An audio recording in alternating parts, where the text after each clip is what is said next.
Hi there, my name is Corey Dundon. And I'm Michelle Maunder. And you are listening to Spirited Conversations, engaging and elevating paediatric occupational therapists, a joint collaboration between SEED Paediatric Services and Developmental FX. Each week you'll hear from myself and Michelle as we nerd out with Tracy Stackhouse. Just a note before we start, Spirited Conversations is for informational purposes only. With that, let's jump in to today's episode. Hello. Back for another wonderful Spirited Conversations episode. We have a wonderful topic, I'm hoping, for today. Last episode we finished, I think we just mentioned a young woman that Tracy was working with, and she had done a really comprehensive treatment program with this young lady, and it had allowed all of this amazing function to come about. And so we really want to jump straight back on that and discuss a bit more about that, and hopefully then open up the conversation to more vestibular-based questions and ideas and principles and treatment. And so hopefully this will be really valuable for people. I'm looking forward to it. So Tracy, hello, and hello, Michelle. But can you just give us a little refresher on that young woman, just a general idea of her, what happened, and then we can ask you more questions about how you went with treatment.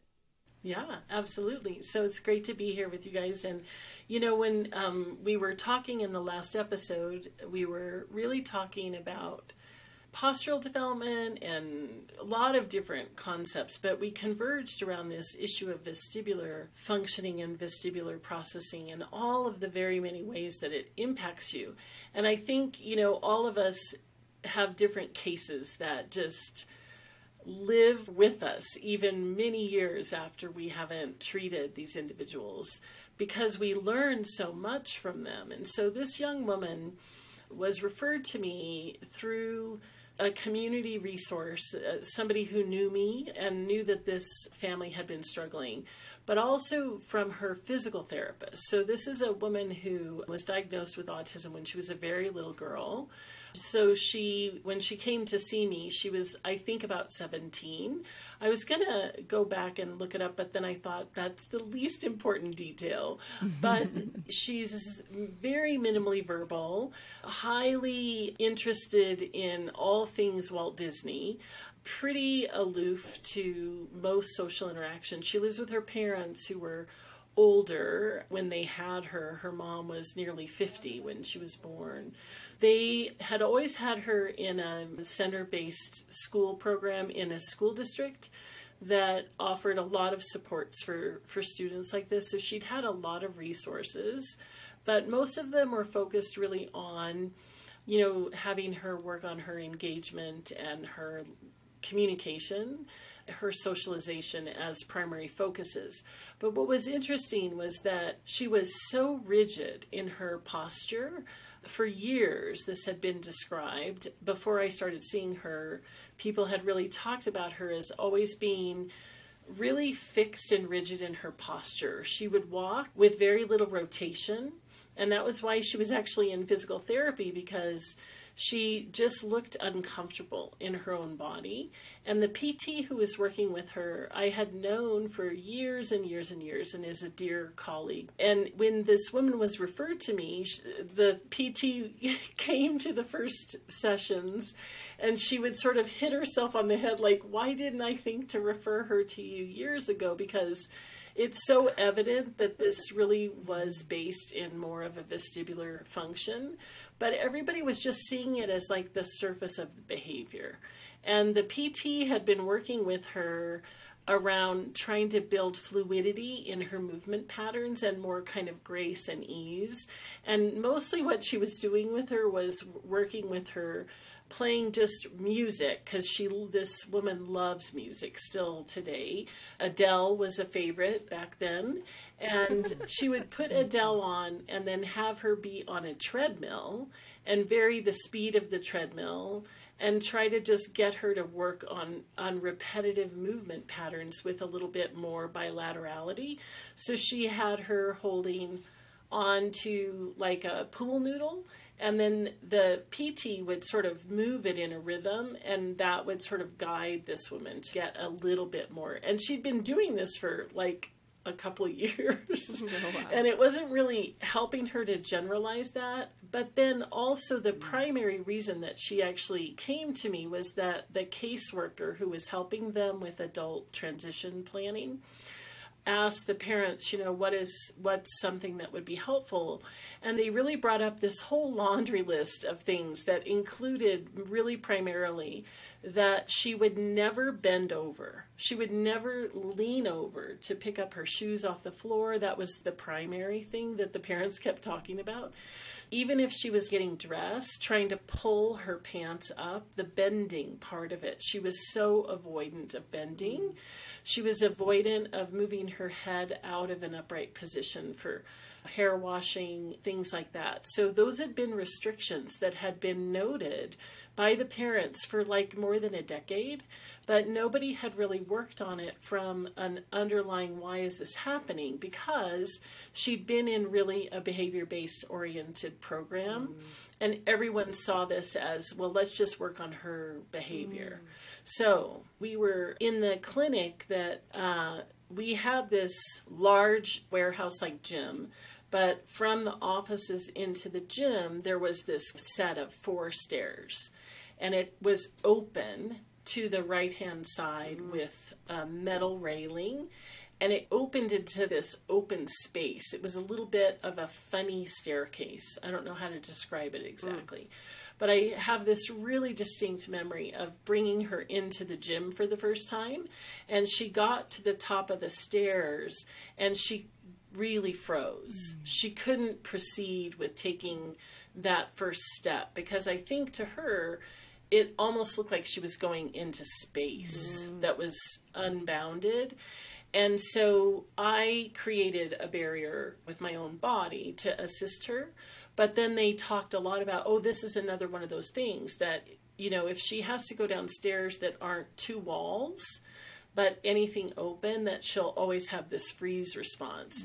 And her freeze response would then trigger lots of repetitive motion, lots of repetitive holding of her breath, and feeling kind of trapped and scared.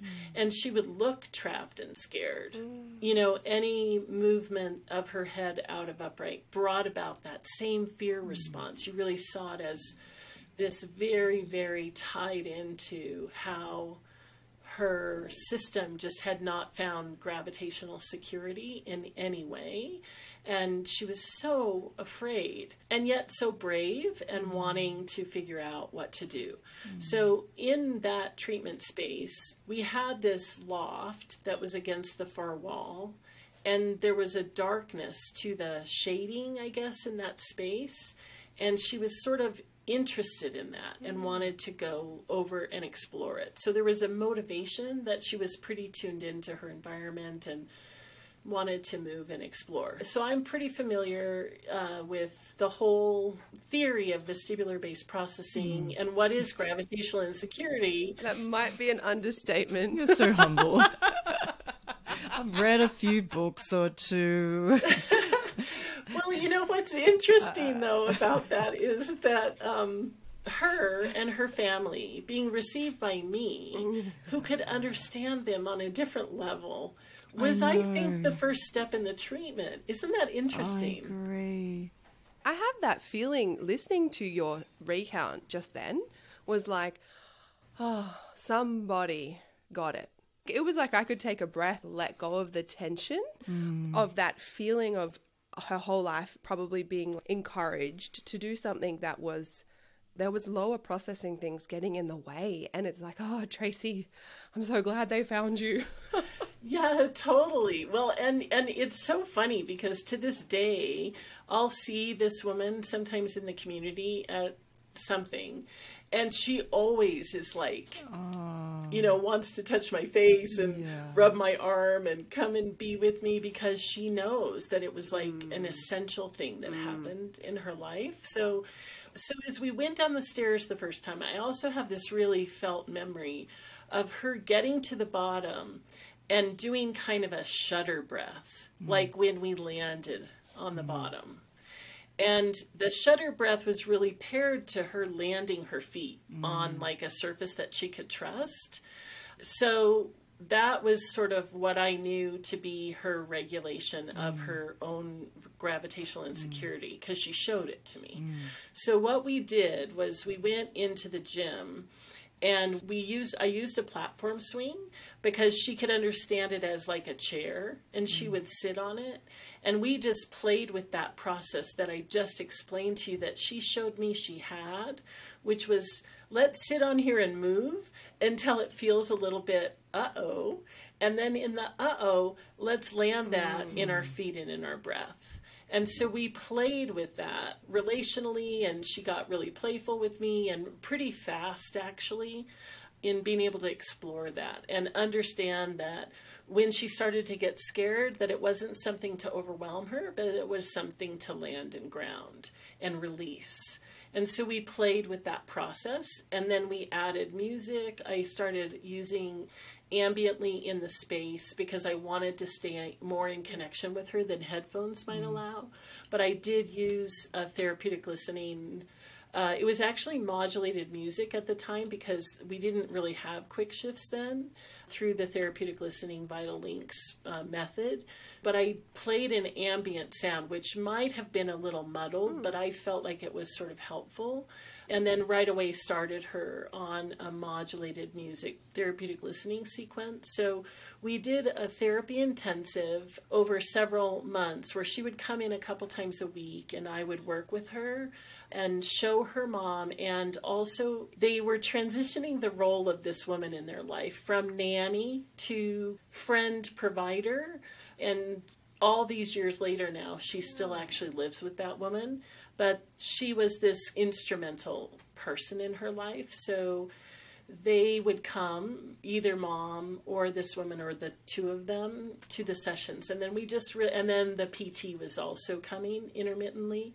And we started to really work on how do we help her feel her movement patterns, her rotational movement patterns? Can we help her find rotation in upright? Because her head wasn't ready to move out of upright.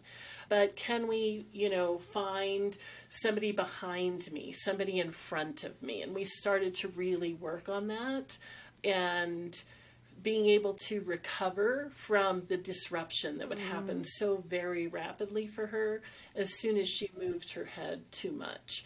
But, the vestibular system wants to find movement, and it wants to find its centering points. So whenever you're working with kids, you have to really work on those two places. Like, here's your landing ground, here's your referent point, and then let's move off of that and see what happens and come back. And so we just did that in so very many different ways. It took several weeks before we could start to move out of that upright position.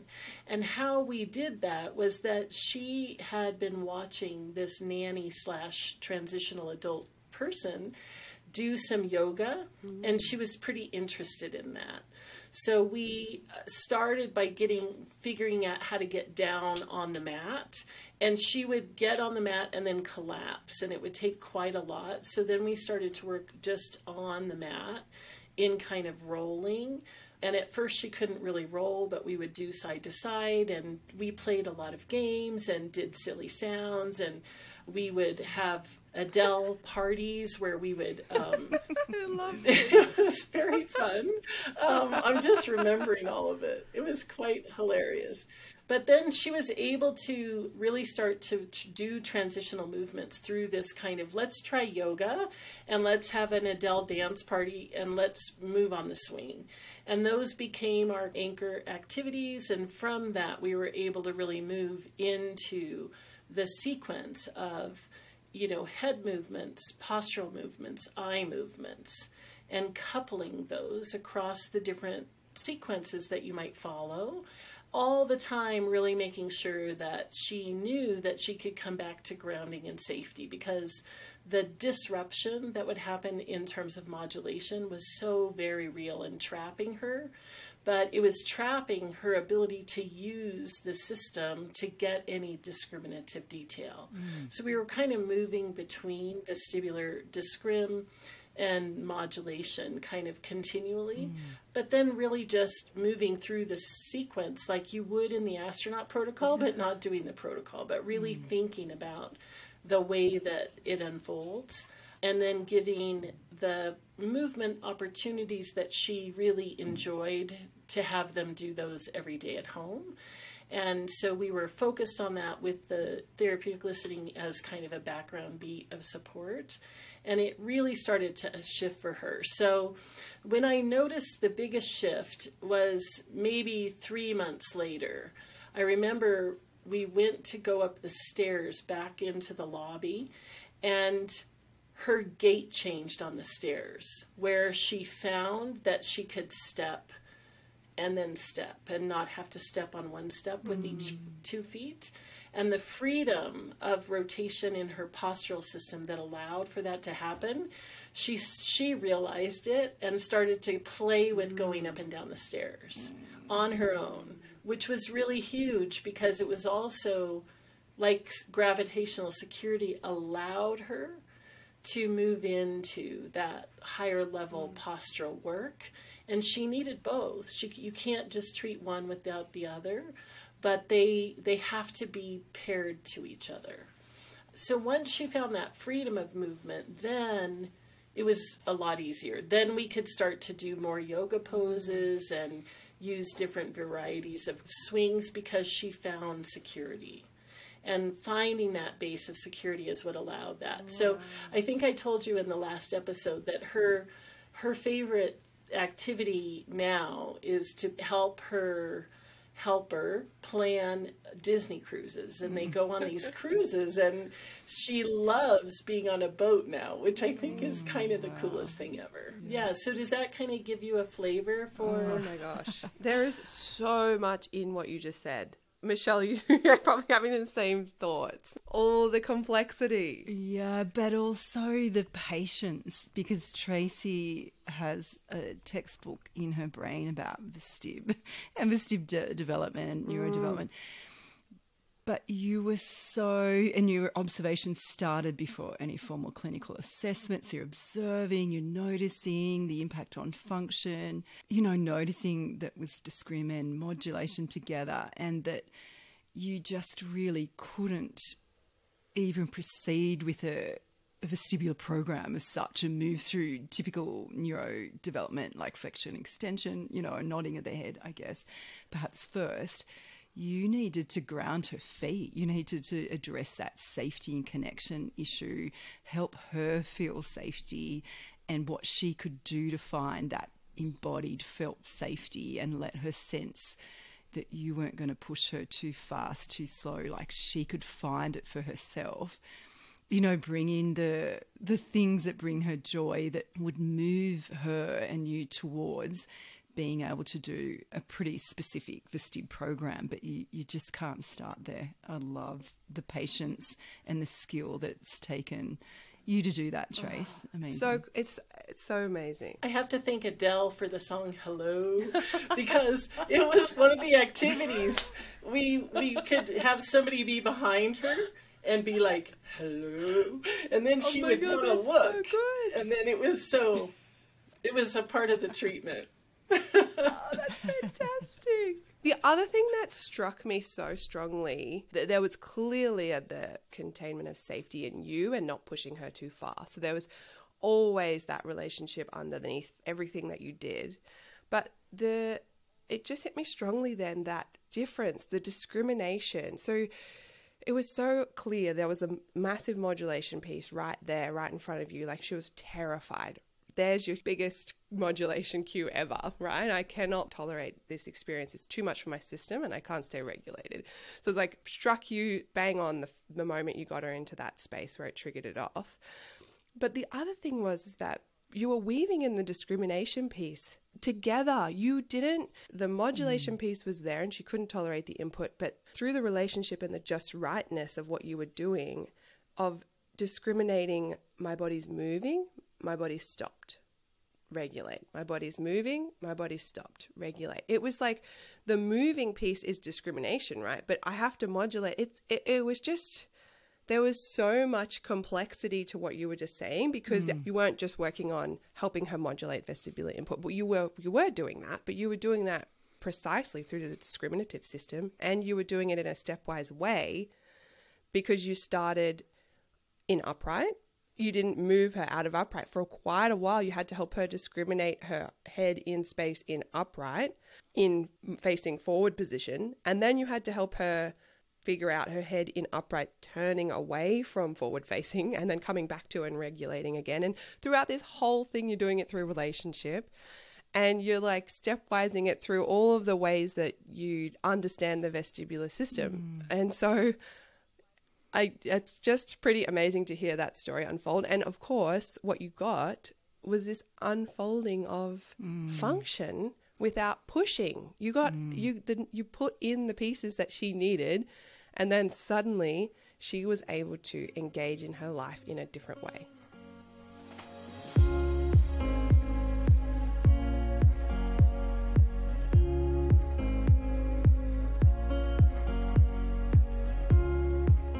Yeah, you know, it's so true. It's also this interesting thing around our vestibular system is so essential to our sense of our body schema. And part of that is the relationship that we have to gravity. But she had almost cut out any awareness of what was happening sort of below her shoulders. You know, she didn't look down, she didn't reach down, she didn't relate to the rest of her body very well. And so she would almost look like a visually impaired person sometimes, the way she walked, the way that adults in her life navigated with her through the world. It was as if she was missing that whole lower visual field because she didn't really regard it.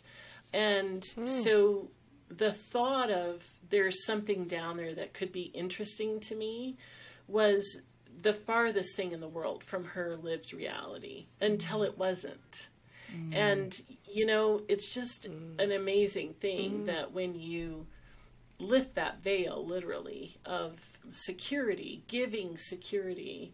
And so the gravitational insecurity in Dr. Ayers' frame is sometimes talked about more as a vestibular discrimination issue. But I think, you know, you have to be really careful to tease it from which place is it coming. And for her, it was a bit of both, for sure. And yeah, I think just questioning the assumptions that we might have and just staying open to what is this person's experience. You know, I mean, I've had so many interesting cases where the vestibular, the really frank vestibular function was what was driving everything. You know, I know we could talk more about this case, but I'd love to hear what that brings up for you, what questions it brings up, what processes it brings up. Like, Trace, I had questions around what you noticed and some of the first movements that you got her to make on the platform swing. I'm assuming the steps went down, and so part of her, you know, stopping at the top of the steps was that she just couldn't flex her head to either orient her eyes down enough below the horizontal to see that the steps went down, that perhaps in a periphery she just saw that there was a nothingness to it.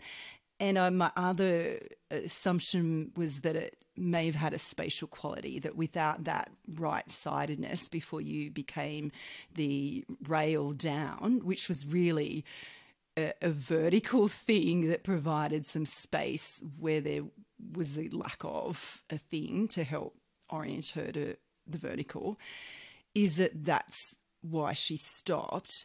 I'm curious, so was the steps down, and is that what your thinking was, Trace, that it was the flexion of the head that was problematic and why she might have stopped? Yeah, absolutely. So I think anything downward space she had sort of cut off. And even in that, she had really almost lost any of the freedom of flexion extension. So even in her gestures, in her gestural communication and in her interaction, she didn't use like a yes-no head shake or anything like that. Like, she was so rigid and held. So the lack of being able to just freely take in the space around her and use this normal, kind of mechanism of eye gaze, of head movement, of head-on posture, none of that was secure for her. Yeah, it was pretty profound. So I'm wondering, I know this just evolves and sometimes you just get what you get and you make the best choices, but you did mention that she was gaining stability through her feet. You noticed that that was part of what was regulating for her, so that you offered that in the platform swing.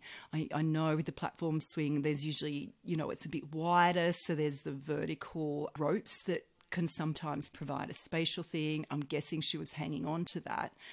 I would have wondered about getting her to move in flexion and extension through the head on body first. You just mentioned that she was turning around in backwards space.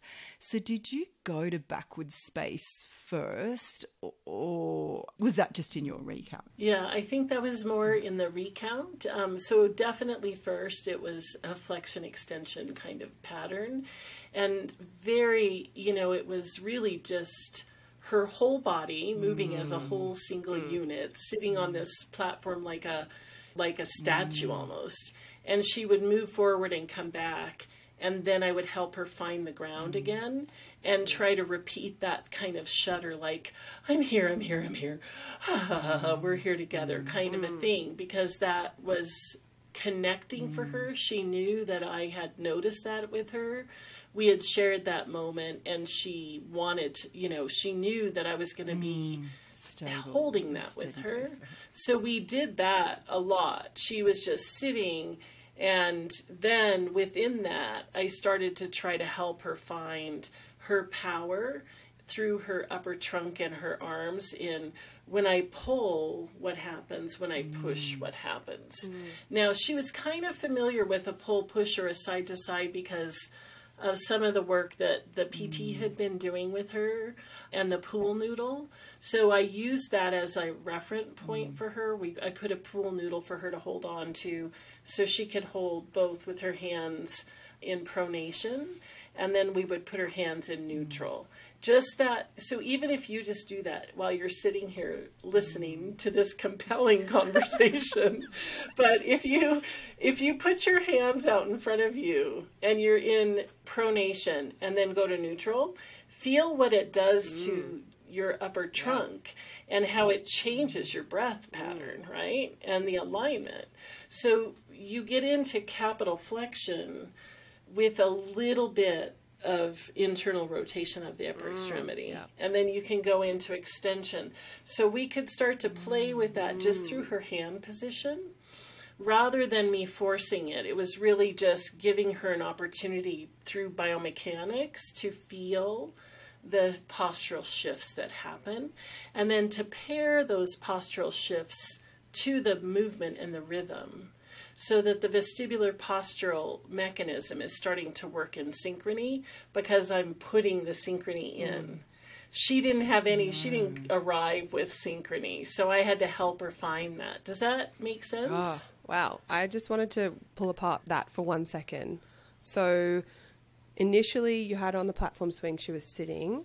I'm assuming her feet were on the ground given her gravitational insecurity. Totally. Yeah. Yeah. Okay. So she's sitting, feet are planted on the ground, and were you displacing the swing slightly? Yep. Just the slightest. So I'm thinking about, when you stand on a surface and it starts to shift forward and you get this almost lag of the body. Your feet move, and so your body sort of lags back for a second, then you kind of catch up with your postural mechanism adjusting to the movement. Yeah. So just that level of displacement for her was probably enough to then create an arousal shift, change, increase in arousal that you then helped her organize by stopping, finding breath and helping her recenter herself in that moment. Is that That's exactly correct? right. And then, Okay, Corey, this is a was gonna say- powerful thing. Oh, go for it. Go. I see. Okay, I just have one more question. So, because that level of intensity for her in terms of arousal shifting, so you've just slightly displaced her. Her feet are still on the ground. She's holding on, and it was enough to create a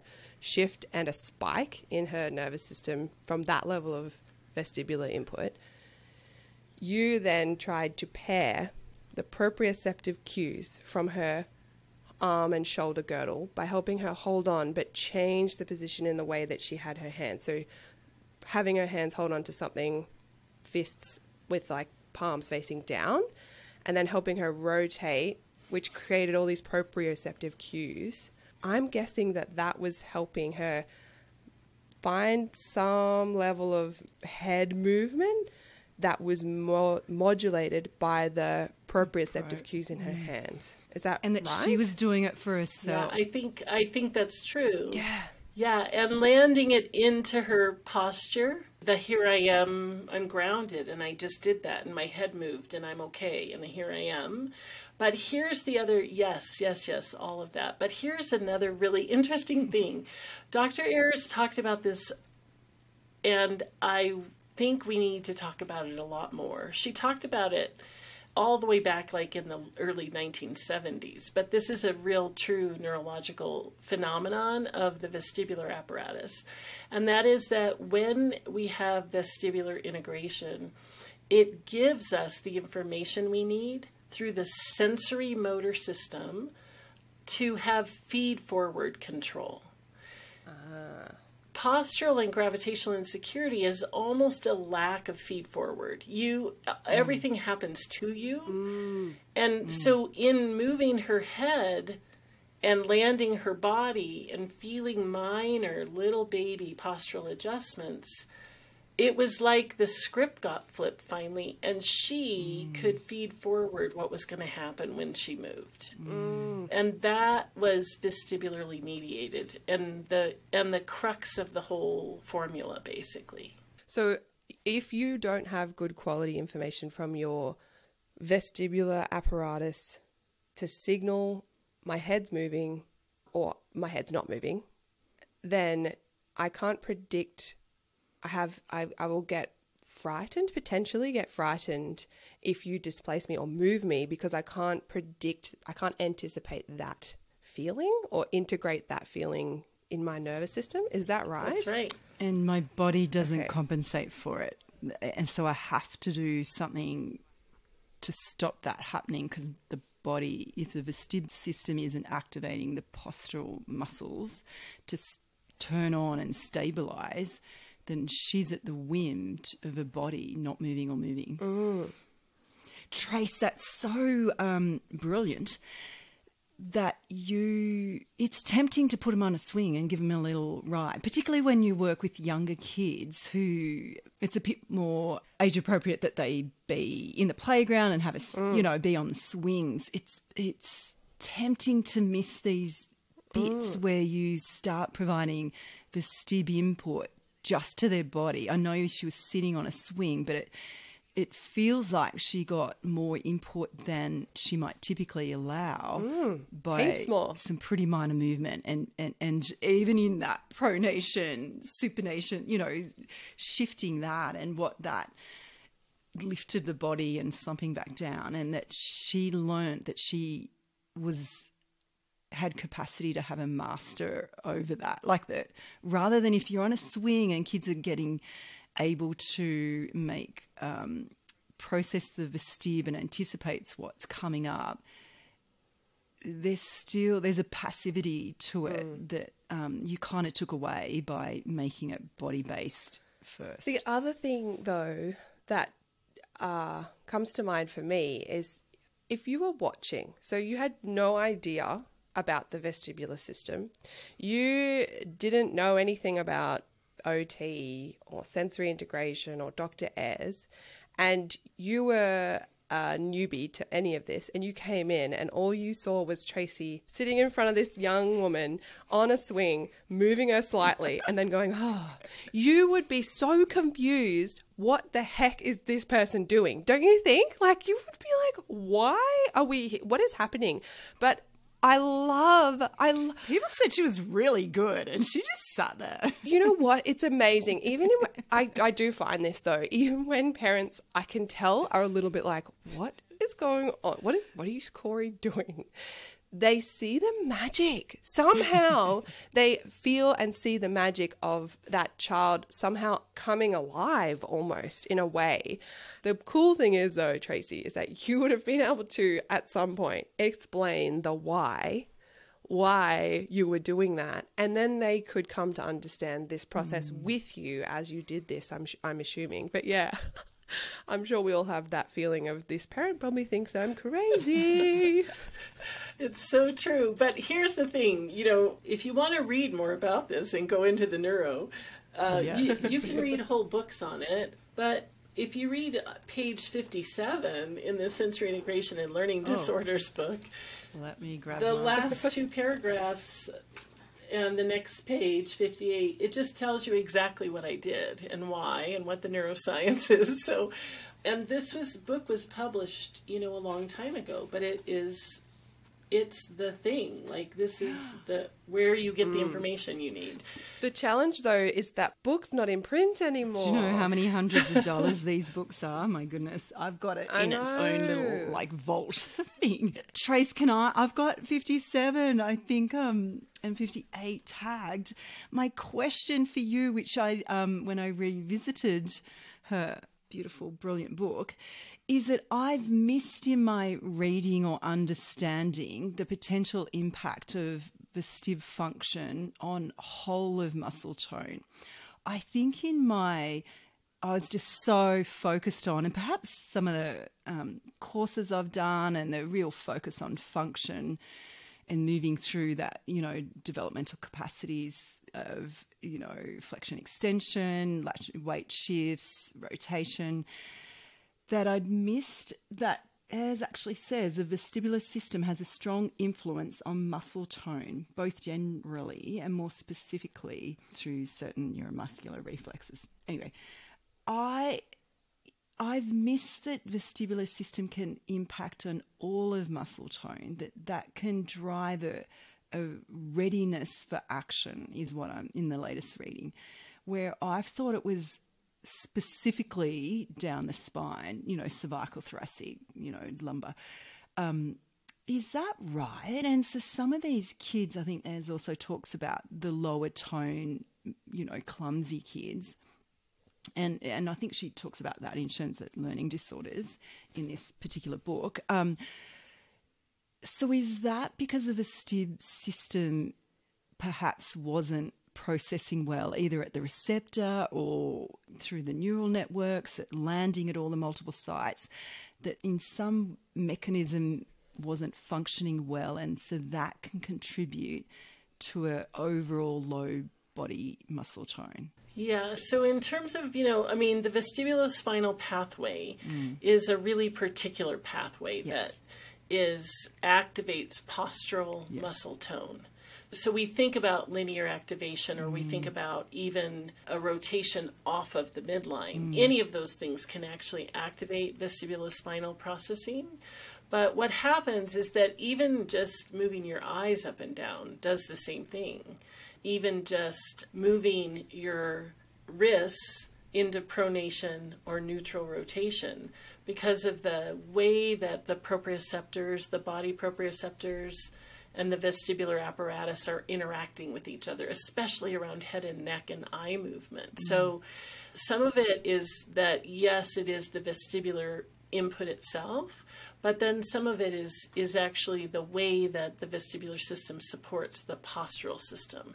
And for her, she had restricted all of that. So the vestibular movement wasn't even available to her. So we had to go back and treat through both. She needed enhanced, careful vestibular experiences, but she needed it paired into the adaptive sensory motor system that is our posture. Yeah. I have a question about muscle tone as well then, because, and this relates to what we were talking about last week, which was state and the postural system. So I'm wondering about, is Dr. Ez kind of trying to reference the fact that the vestibular system feeds into the reticular activating nuclei in the brainstem. And so as we stimulate the vestibular pathways, which there are many of, we're influencing the arousal states pretty quickly into that reticular activating pathway, which if I increase your arousal through that pathway, well, through any pathway with the reticular activating system, I'm going to increase tone in the whole body. Is that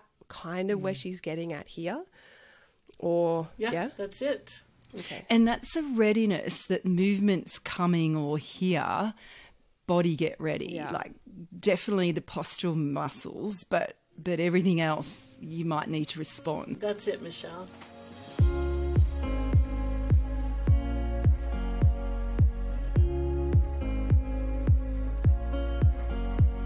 Oh, Tracy, I love thinking about the process that you've worked through.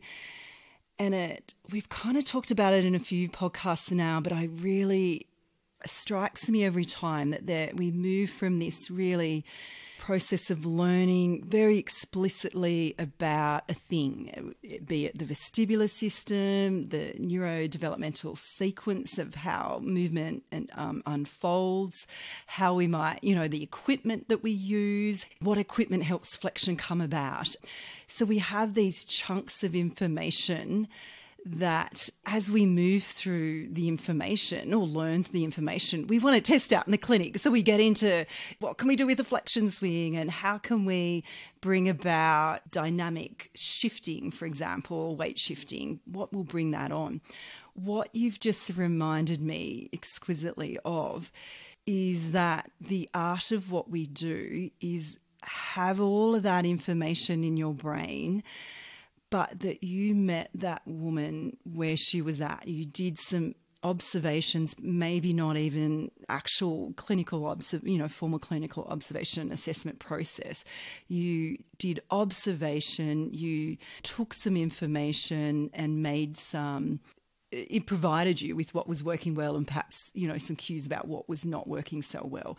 You really started with this safety, threat valence that we talk about often, and then set a situation up where she felt safe, that she was really had some agency over what was going to happen to her, that you were really attuning to her body, but things that were of interest to her, that, that she was interested in Dell, for example, and that you met her there, supported her to feel safety and that you were trustworthy, the room was trustworthy, that the swing that you sat her on was an opportunity, of the thing that she could explore in her own way, that you allowed her to explore safety, threat, regulation in her own body before you took it into the realm of equipment, and that was just a real moment by moment attuning and making decisions, clinical decisions about what'll I do next.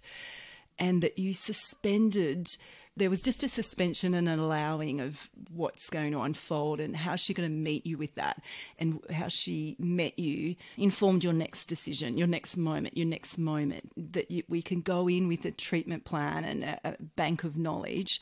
But then we just have to notice and respond and keep those principles of regulation, of connection, and the just right challenge. That guides our intervention. And then when we have that foundation, that we can start to play around with, I'll start with flexion extension first, for example, and this equipment might help me get there first. But that wasn't how you came into that. So I know, Corey, you're really interested in beginning therapists and how they, and how we as beginning therapists got our head around all this information. Yeah. Just what you were saying made me think, as a therapist, it's the not knowing what you're going to do that feels hard. It's the, what am I going to do with this kid? Especially if you say you've been treating them for a few sessions and you think, oh, well, what are we going to do this session? You kind of feel like you need to have a plan of some form. But I just think about what Tracy did, and the reason she could do that, she has studied the system to the nth degree, and we're not all going to be Tracy, right? We're not all going to know it to the depth that she knows it. But I was driven and motivated by Tracy to go and look at the system and to understand how it works. But there's a big gap between learning the neurology of the vestibular system and knowing how to treat it. And so that gap is where it feels scary to just go with. But in the process as a therapist of learning more and more and more about how the vestibular system supports different functions, either the function of the eyes, the function of the postural system, the shifting of arousal, how it integrates with the other sensory systems, that process of unfolding and learning about that has allowed me to understand in treatment what crawling on the ground does, or when I'm wrestling with a child, how much do I shift them off and how much do I bring them back? Because if I'm not attuned and they want to wrestle, and so that's something they're motivated by, and we start wrestling and they are pretty compromised in their body schema and their ability to tolerate movement, and I go too far, I'm not going to understand quite where I triggered them off or why. And so now I can understand you find upright pretty easy. And now if I just shift you this much, I'm activating the vestibular system and I'm watching. Did the postural system make an adjustment or didn't it? And if it did, then great. I've given them just enough to create the adaptation. But if it didn't, and you lost me, or you then fled, or you got angry, or whatever myriad of behaviors came about, I'm able to understand how I could probably adjust what I did for the next time.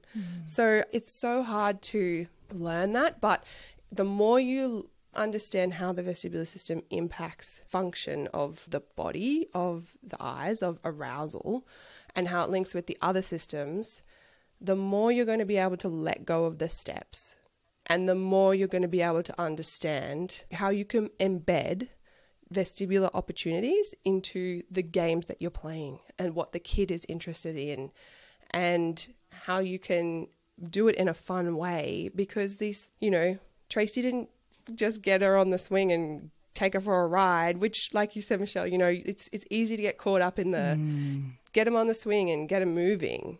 Whereas she was able to understand the principles of the vestibular system, where that woman found safety and felt comfortable, and maintain relationship while challenging all of those pieces and helping her move to that next level of adaptation around this whole piece. So it's pretty amazing, this case that we've had today. So really thank you so much, Tracy, for sharing. Yeah, absolutely. And just listening to both of you summarize, it was lovely and powerful. Like our work, we love talking to each other about this stuff, and I kind of never want this conversation to end because there's depth and depth and depth to it, right? It's so interesting and fun, and I thank you. This podcast is brought to you by Seed Pediatric Services and Developmental FX. For more information, please go to our show notes on our website, spiritedconversationspodcast.com, or catch us on our Seed and Developmental FX Facebook or Insta pages. So grateful to have you with us for this episode. Take care, and we'll see you next time.